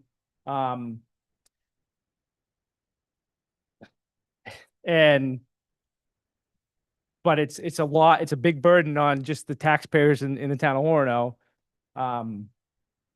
And I think we should turn over every rock and have every conversation we can about what's the right way to finance this thing, given that it's such a important and shared resource across all 3 towns, at least. I don't know, I don't go to Bradley much, so I don't see if we're ever over there or wherever, but, just, Yeah, I agree with that. I mean, yeah, instead of talking in hyperbole, I guess I would like to understand our options a little better. You're recommending going with the 20-year bond option, but that's the only option that has, specific financial, yeah, financial calculation. So I would like to understand more of the 10 and the 5-year lease other than what's there. So specifically, I think, yeah, I also noticed that it would be helpful, I think, to have that 10-year lease information, just as, maybe it doesn't make any sense at all, but at least as like a decision-making tool. I do think, while those options make a lot of sense to explore in like partnerships with other towns or that relationship with the university, if we find like the perfect partner to split this thing 50-50 with, it's still $1.5 million, and we should start planning. And I think it would make a lot of sense for that significant expenditure to be a result of these conversations, because there is, any way you slice it, going to be a significant expense that comes out of this. Andrea? So if another town came to us and said, we need this, we want you to split the cost because we have mutual aid agreements, are we going to say, oh yeah, sure, we'll give you money for that? We have a responsibility to maintain our equipment, to protect our employees, whether it's public works, police, fire, library. It's our responsibility, not somebody else's. I would like to see more what our opportunities are with billing the university, whether it be fees, permits, whatever. But I'm not in favor of going to other towns and saying, hey, we need to buy this. Can you help us buy it? Just because we come in and help you with your calls. If you have 2 calls in a call in each town, we're then looking at where's that piece of equipment going to go? If it goes to one town and it needs to be fixed or repaired, are we sharing that cost, or is that cost passed on to the town where the equipment failure happened?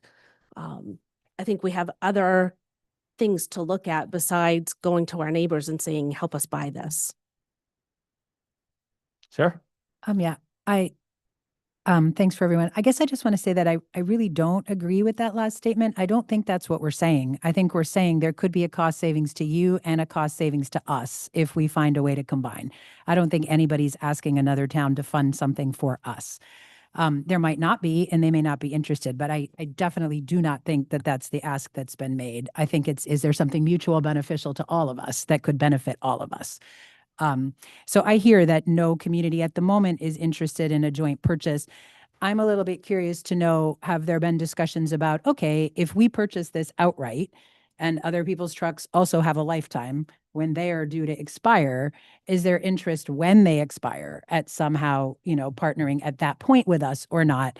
My understanding from earlier discussions is that, in a world where we weren't three separate towns for this amount of geographical area and amount of buildings, we would probably be running 2 ladder trucks between this geographical area if we were one big municipality I don't know, I may be wrong, but that's what I've heard overall from various discussions in the last 2 years. So even if no one's interested now, I think there's still worthwhile conversations to have, even if we end up buying this outright, like what they may lead to in the future still seems worthwhile to me.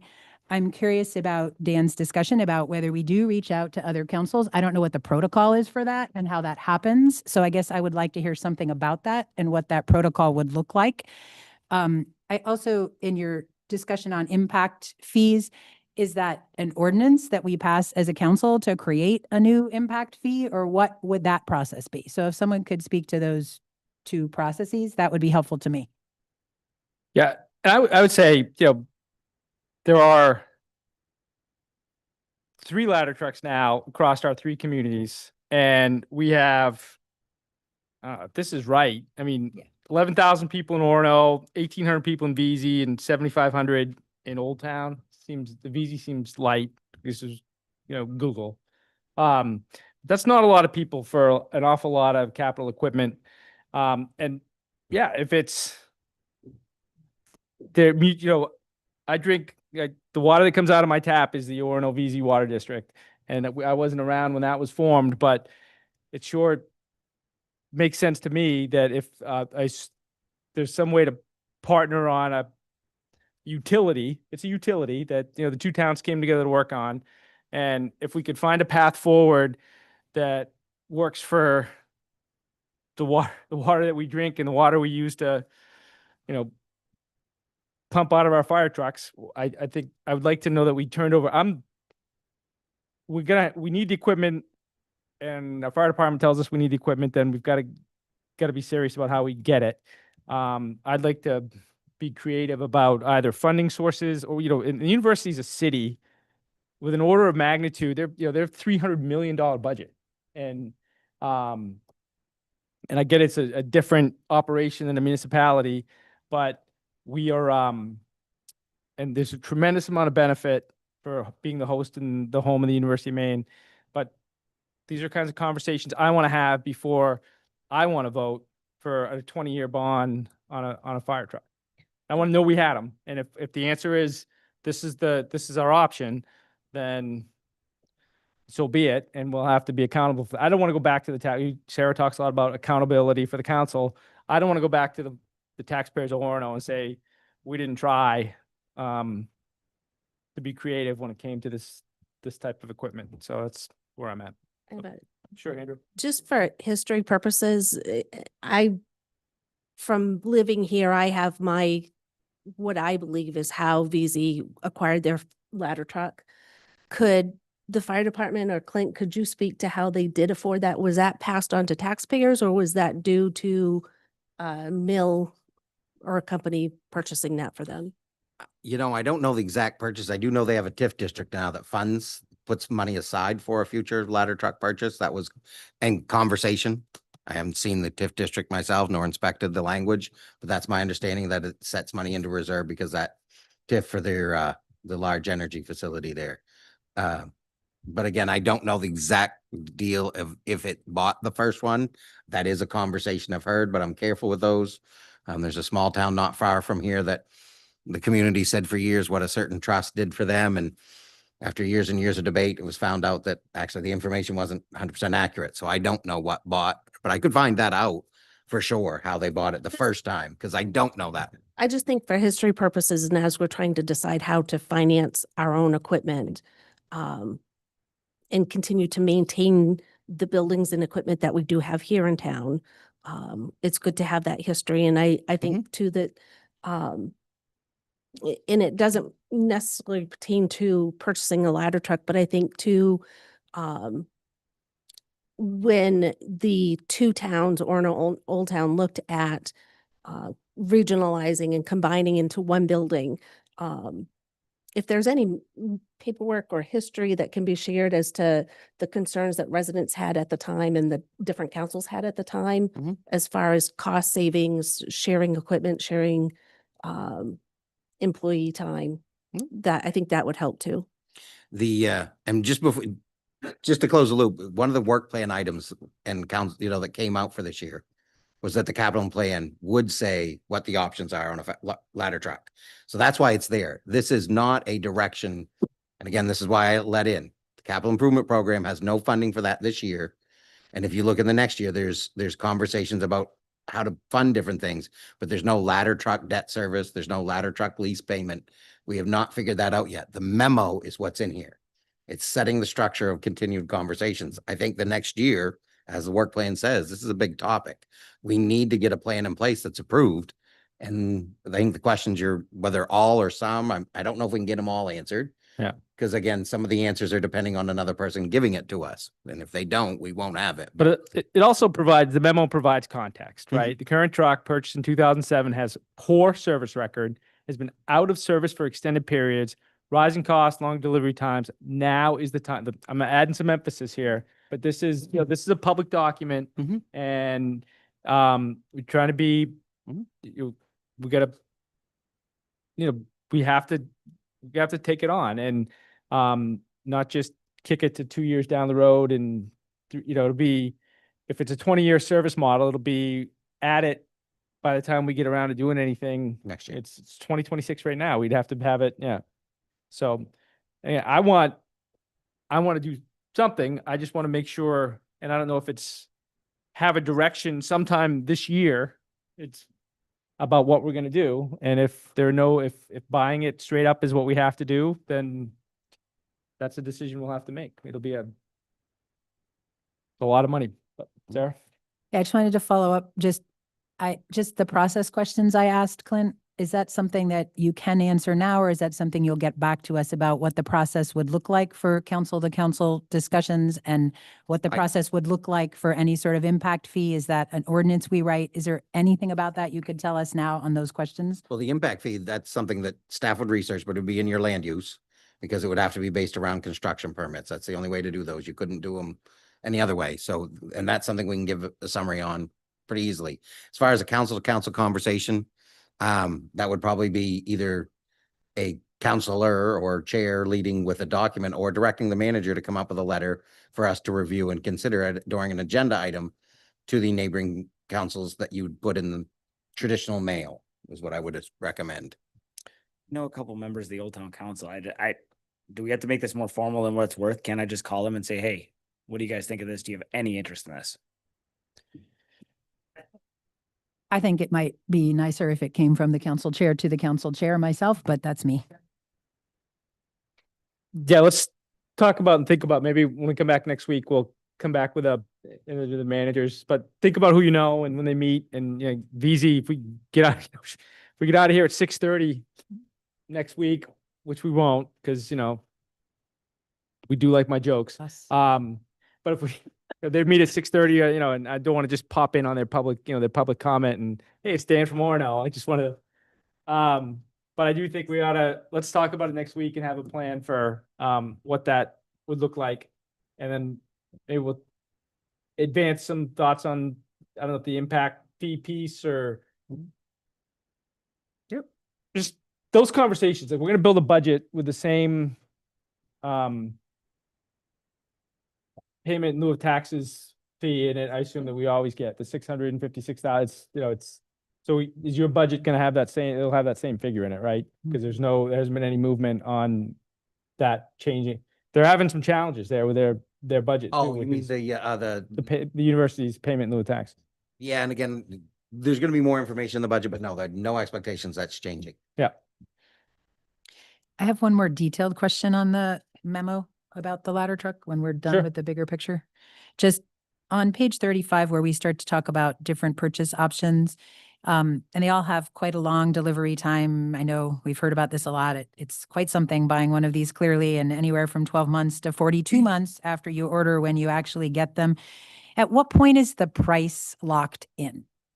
That's important for me to understand when I'm choosing options, because if the price is always locked in at the beginning when we sign the deal, that's one thing. But if some of these are like we pay depending on delivery time, 12 months is a lot different than 42. And the one thing we know is prices just go up and up and up. So I would like some data on when the prices lock in on those different options as we move forward.